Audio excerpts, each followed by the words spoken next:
In 1957, on a quiet October night in Monroe, North Carolina, a decorated black veteran stood on his front porch with a rifle as 60 Ku Klux Klan vehicles rolled toward his home with torches and guns. They came to lynch him. They came to burn his house down with his family inside. They'd done it before to countless others, and no one had ever stopped them. But Robert F. Williams did something that night that no black man in the American South had done and survived. He looked into the eyes of the Klan, raised his weapon, and told them if they took one more step, it would be their last. And for the first time in Southern history, the Klan turned around and ran. This is the story of the man America tried to erase because he proved something the government could never accept: that sometimes survival requires more than prayer. To understand Robert F. Williams, you have to understand what it meant to be a black veteran returning home to the South in the 1950s. These men had stormed beaches in Normandy. They had fought fascism in Europe and imperialism in Korea. They had worn the uniform, saluted the flag, and believed the promise that freedom was worth dying for. But when they came home, they found that freedom didn't apply to them. In Monroe, North Carolina, black people couldn't vote without facing violence. They couldn't sit at lunch counters. They couldn't look white people in the eye without risking their lives. And the Ku Klux Klan operated openly, with the blessing of local police, judges, and politicians. Lynchings were still happening, but now they were called accidents or justified homicides. The message was clear: you are not citizens, you are subjects, and if you forget your place, we will remind you with a rope and a tree. Robert F. Williams was born in Monroe in 1925. He served in the Marines during World War II, came home and worked as a mechanic. He watched his community live in constant terror. He watched mothers warn their sons never to speak to white women, never to walk alone at night, never to show pride or ambition. He watched grown men look at the ground when white teenagers insulted them. And he watched the NAACP, the organization supposed to protect black people, tell them to be patient, to protest peacefully, to wait for the law to change. But patience was getting people killed. In 1955, when Emmett Till was murdered for allegedly whistling at a white woman and his killers were acquitted, something broke inside Williams. He realized that nonviolence only works when your enemy has a conscience. The Klan had none. They had guns, and Williams decided his community needed guns too. In 1956, Robert F. Williams became president of the Monroe chapter of the NAACP. But he wasn't like other NAACP leaders. He didn't just organize sit-ins and petition drives. He recruited veterans, men who had fought in Korea, men who knew how to shoot, how to organize, how to defend a position. He told them something revolutionary: we will march peacefully, but we will not die peacefully. If they attack us, we shoot back. This terrified white Monroe. A black man with military training organizing other black men with guns? It was their worst nightmare. The local police began harassing Williams constantly. The Klan started planning his assassination. And even the NAACP national office grew nervous. This wasn't the respectable, non-threatening protest they wanted. This was something far more dangerous: black people refusing to be victims. Then came 1957, and two cases that would change everything. In the first case, a white man brutally beat a pregnant black woman in broad daylight. He was arrested, brought to trial, and acquitted in less than an hour. The jury didn't even pretend to deliberate. That same week, two black boys, aged 8 and 10, were arrested and faced prison time for the crime of letting a white girl kiss them on the cheek. The hypocrisy was suffocating. Williams stood in front of reporters and said the words that would make him a hero to some and a wanted man to others. He said, "We must meet violence with violence. We must be willing to kill if necessary." America exploded. White newspapers called him a terrorist, a radical, a threat to the peaceful civil rights movement. Black newspapers called him what he was, a man finally telling the truth. The Ku Klux Klan decided Robert F. Williams had to die. On an October night in 1957, they assembled a motorcade, 60 cars, maybe more.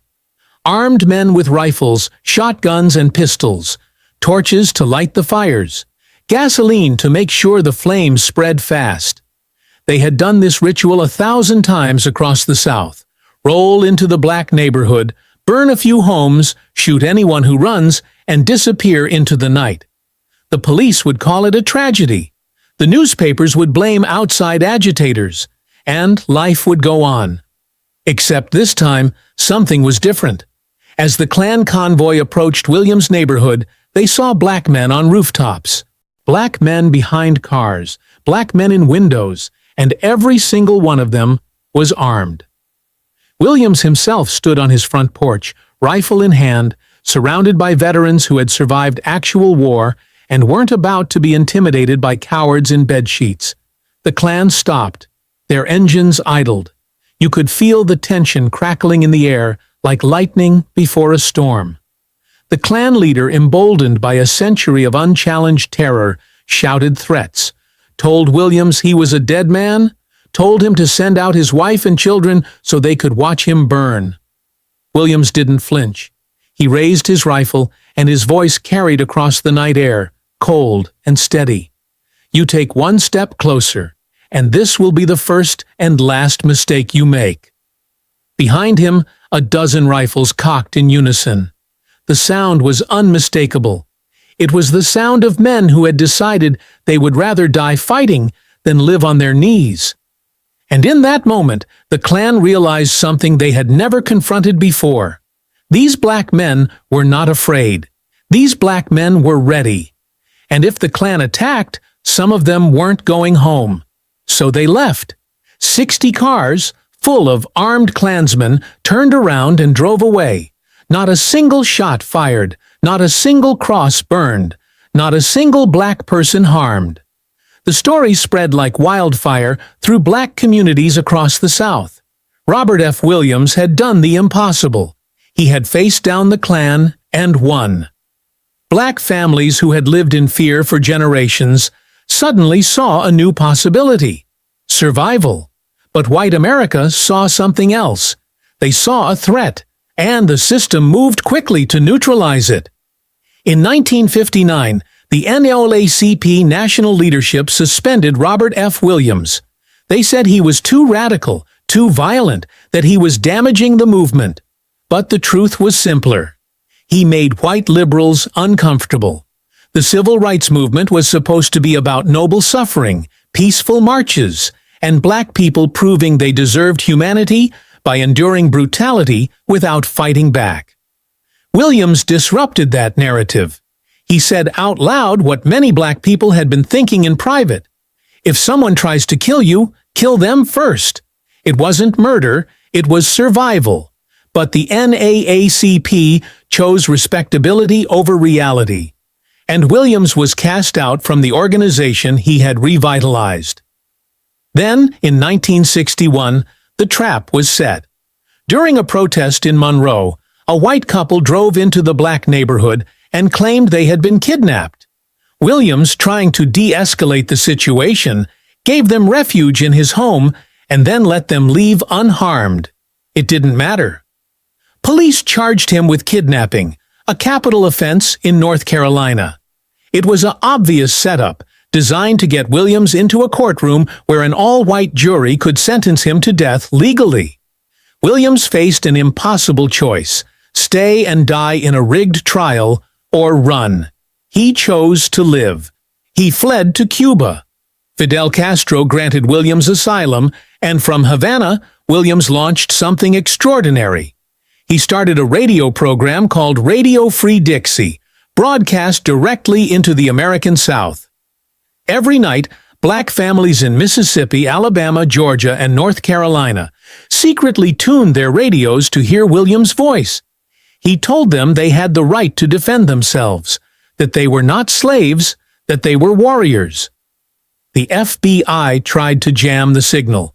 Southern police arrested people caught listening. But the message got through, and it inspired a generation. Malcolm X visited Williams in Cuba and called him a hero. A young Huey Newton and Bobby Seale read Williams' book, Negroes with Guns, and used it as the blueprint for the Black Panther Party. The Deacons for Defense and Justice formed in Louisiana, directly inspired by Williams' stand in Monroe. They protected Martin Luther King Jr. on his Southern tours, though King could never publicly thank them. Armed black resistance became a reality, and the Klan's reign of unchallenged terror began to crumble. Williams lived in exile for 8 years, first in Cuba, then in China, during the Cultural Revolution. Meanwhile, the FBI hunted his family and harassed anyone associated with him. The charges were eventually dropped in 1969, and Williams returned to America. But by then, the movement had moved on. Martin Luther King had been assassinated. Malcolm X had been assassinated. The Black Panthers were being destroyed by government infiltration. And Williams, the man who had started it all, faded into obscurity. He died in 1996, largely forgotten by mainstream America. But here's what they don't teach you in school. The civil rights movement didn't succeed just because of peaceful marches and beautiful speeches. It succeeded because white authorities knew that if they pushed too hard, black communities would push back with force. Robert F. Williams proved that armed black resistance was possible, effective, and terrifying to the establishment. The Klan didn't stop terrorizing Monroe because they suddenly grew a conscience. They stopped because they feared getting shot. And when that same model spread to other communities, the dynamics of power shifted. Suddenly, white sheriffs had to think twice before attacking protesters, because those protesters might have armed defenders watching from the shadows. Nonviolence and armed self-defense weren't opposites. They were partners. One provided moral clarity, the other provided survival. History erased Robert F. Williams because his story is dangerous. It proves that sometimes violence in self-defense isn't just justified, it's necessary. It proves that oppressors don't respond to morality. They respond to consequences. It proves that black people have never been passive victims waiting for white saviors. They have always fought back, with lawyers, with boycotts, with sit-ins, and yes, with rifles when their lives depended on it. Williams said it best himself. A man with a gun in his hand is a citizen. A man without one is a subject. The government prefers black heroes who don't fight back, who accept brutality with grace, who die beautifully for a cause. Robert F. Williams refused to be that kind of hero. He chose to live. He chose to fight. He chose to make the Klan run. And they've been trying to make you forget him ever since.